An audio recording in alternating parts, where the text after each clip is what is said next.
Bridges connect one side with the other. Sometimes they make it possible to travel over a deep chasm, a mighty river. Sometimes they simply make room to pass over trains or pedestrians without needing to slow down traffic. But whatever it is they cross over, their purpose in life is to make it possible to get from point A to point B. A few years ago, I discovered a video game called Pontifex. In this game, the player is challenged to build a bridge from point A to point B. Various materials are provided, each with a different cost as well as pros and cons.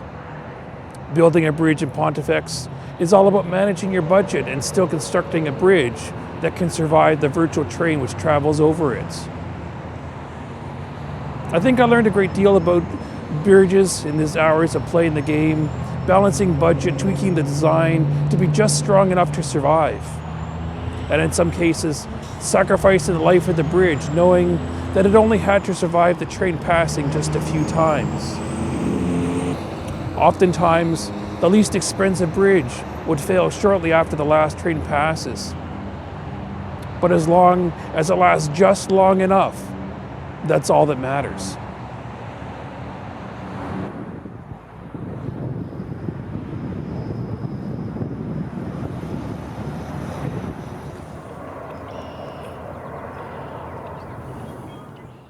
While playing Pontifex might not have made me a great bridge builder, there is something that I did learn from the game, and that is that the title, Pontifex, comes from the Latin for bridge builder. The idea of building bridges which allows us to travel from one place to another isn't limited to just earthly life. The bridges we build don't just go from one side of the river to the other, but they can also allow us to travel from here to the kingdom of God. This is probably why the Pope is sometimes called the Pontiff, the builder of bridges.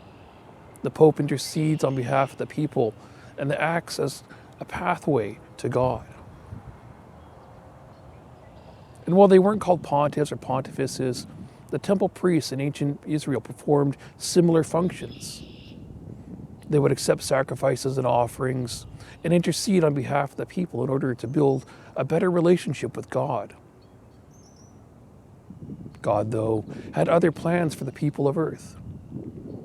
God wanted, and still wants, a more direct path between us and the kingdom of heaven. And Jesus came to fill this very important and vital role in our lives.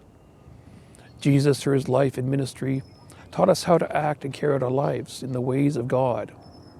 But in that ultimate sacrifice of life, Jesus built a bridge.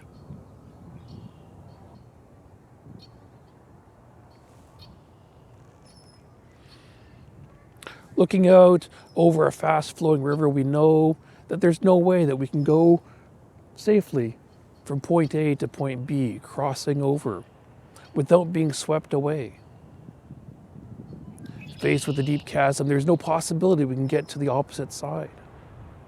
A fast-moving highway filled with cars and trucks presents an impenetrable obstacle. And on our own, there is no way we can get to the other side. That is, without a bridge.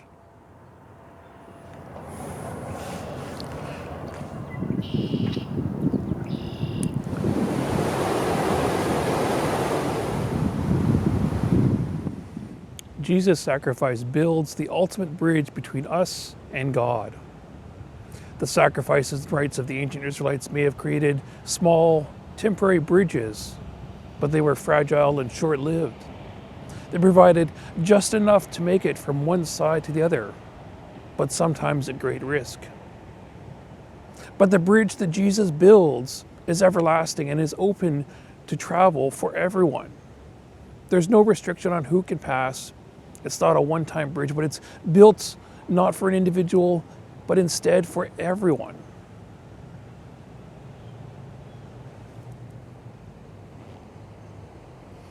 Bridges, though, sometimes come at a cost. A modern bridge these days takes seeming ages to build, from those stages of initial planning to the day they open for the first people to cross over. During the construction, everything around the bridge is impacted. Rivers They might be dams, trees cut down, cement and steel pounded into the earth. Now, some of these things will be changed once the bridge is finished, fixed as best they can. But some of these changes will linger on, potentially forever. The construction changes the world we live in.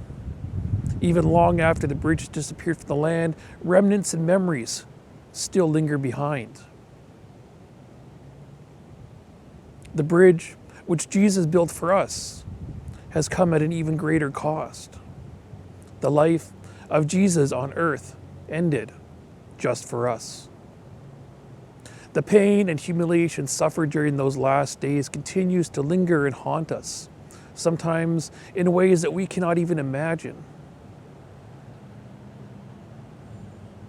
And I wonder sometimes when these bridges and roads are being built if trees stand in their way. Where once a mighty tree stood, now a roadway runs through and a bridge over the river below. And that tree will never come back. The land is forever changed, even if someday that bridge also becomes just a memory. The life and ministry of Jesus changed forever as well during those last days. Jesus was no longer just a teacher. The life and death of Jesus becomes something greater.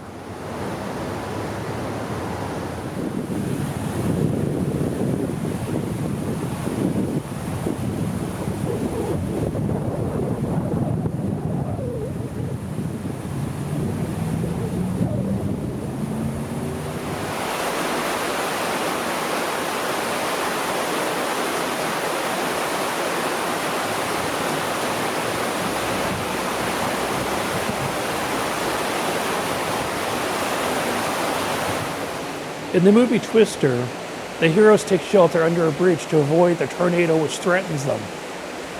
They cling to the beams and the girders and supports for their very lives, protected by the structure which towers above them. The permanence of the bridge stands strong in the face of the winds and rain which surround them all. In our modern age, traveling under bridges around our great cities, it's not uncommon to see encampments of homeless people taking shelter, building communities there. And just like in Twister, the bridge they take shelter under provides security for those who are in need. They can be important places of safety for the people in society which are in great and desperate need. The bridge which Jesus built for us gives us that same safety, knowing that no matter what happens in our lifetime, the bridge will survive. When we take shelter under the bridge, God will protect us no matter what comes. The community of our church is built under the strong girders and beams which Jesus put in place and we gather around. In the end, though, a bridge is not built for safety and security underneath. It's built to travel from point A to point B. The bridge of Jesus is here for us to travel from our old lives into the wonder and majesty of the kingdom of heaven. And the cost of Jesus' sacrifice was paid so that we can make that journey. And I hope we never forget the true meaning of Easter.